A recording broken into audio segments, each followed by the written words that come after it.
Now let's discuss Abraham Maslow's humanistic theory. This is a must-know for exams, so you should be very familiar with this topic. His concepts involves the hierarchy of needs pyramid.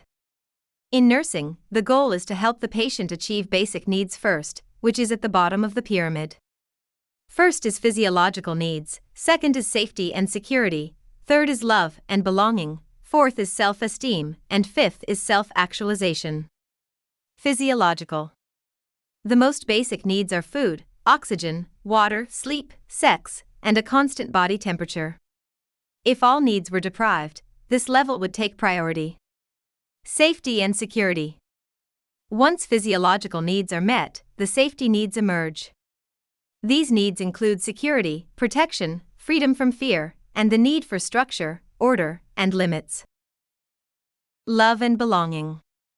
This involves the need for intimate relationships and experiencing love and affection from others.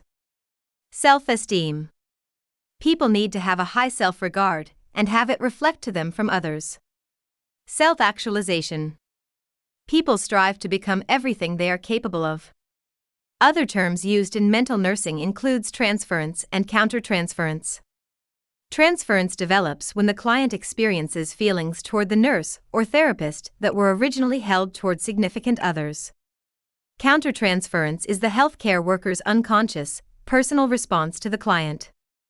Erickson's developmental framework helps the nurse identify age-appropriate behaviors during assessment. In the next video, we will cover the nursing process for mental health nursing.